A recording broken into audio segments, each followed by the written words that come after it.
Today, I'm going to show you how to rotate tires on the Hyundai Ioniq5. This is an electric vehicle, but the process should work for any other car as well. Tire rotations is relatively easy. Here's the view from the top looking down. This is the front of the car, and here's the back.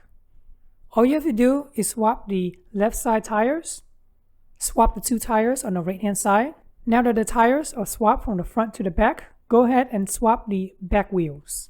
If you're keeping track of the numbers or label the tires yourself, this would be number 1, 2, 3, and 4.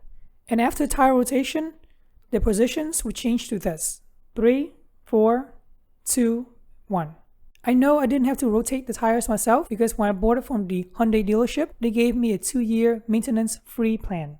That's right, I can go there for all my maintenance and it will be done free. Tire rotation is at 5,000 miles, by the way. All other maintenance is at 8,000 miles.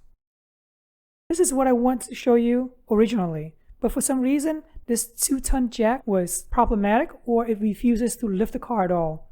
Shocking. This car is 4,500 pounds and 2 tons should easily lift the car up. With the 2-ton jack not working, I had to run out and get this 3-ton aluminum jack. This thing is awesome. Lifting the whole car was a breeze and super fast.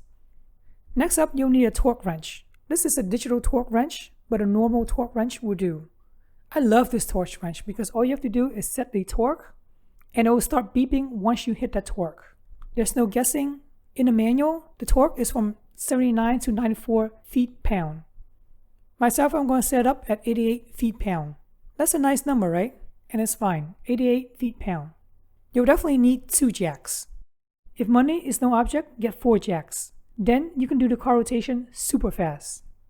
If your car comes with a wheel lock, which mine does, you'll definitely need the key. Here it is, right here in the center. The 2 materials highlighted in green are totally optional. The impact driver will save you so much time. And this bit right here is 21 millimeter. You'll definitely need that, of course, because the torque wrench does not come with the bit. These 4 rubber pieces are totally optional. I like protecting mine because this car is like my little baby, you know what I mean? Let's get started with popping out one of the wheels.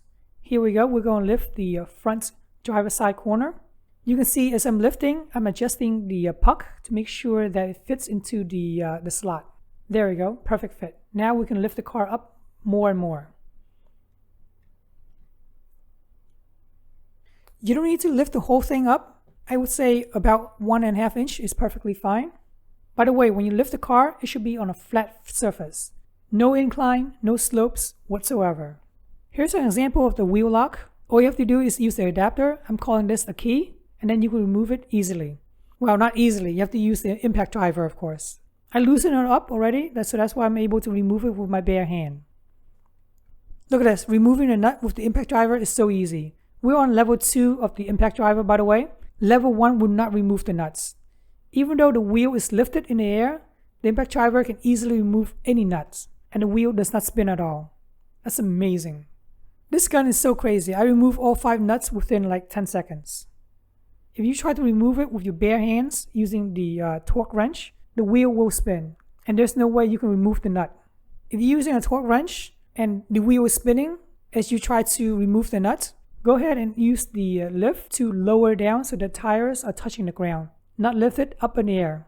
Once you remove all of the nut, go ahead and yank the wheel out. This thing weighs 60 pounds, by the way, and there's absolutely no need to really lift it up. Just roll it around. Once the wheel has been removed, go ahead and inspect the brake pads, the wheels themselves, if you like. During inspection, I found 1 screw stuck to the tire.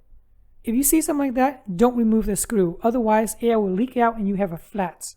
Don't remove it unless you have a tire repair kit. With 1 wheel off, we're going to do the same thing with the back wheel.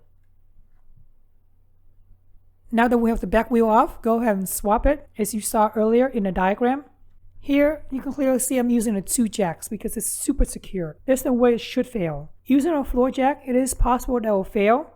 I've only heard horror stories about it. I've never witnessed it myself, so stick with floor jacks to be super safe. Align the 5 holes of the wheel with the bolt, and now it's time to tighten the nuts. Do not use the impact driver for this. I would use your bare hand and try to do it manually.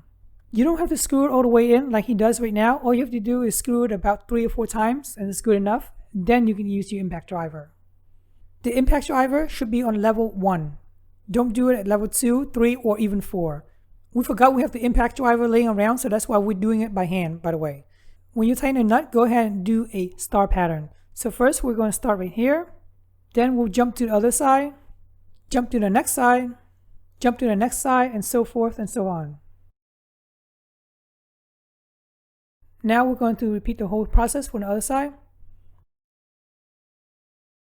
Here's a close-up look of the Quinn torque wrench. All you have to do is power it up, set up the limits. I set mine up at 88. When you're near the limits at 88, for instance, you can just hear the warning, which is beep, beep, beep. And then when you hit it or over it, then you hear a continuous beep, which is beep. Of course, when we tighten the nut, we're going to follow the star pattern as well.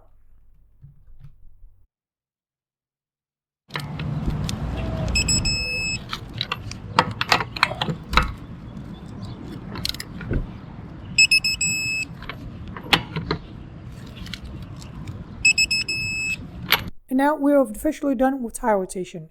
It should take you less than 1 hour.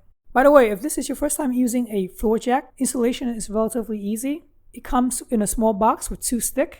All you have to do is assemble the stick together like so. Next up, loosen the screw. Put the stick in. On one end of the stick, you can clearly see it's a square and it fits into the square down the bottom. Once it's in, go ahead and tighten the screw. And that's it. Start pumping and it will go up. To lower the jack, all you have to do is rotate the stick counterclockwise and the jack will go down. Release it counterclockwise slowly. You definitely don't want the whole car to fall.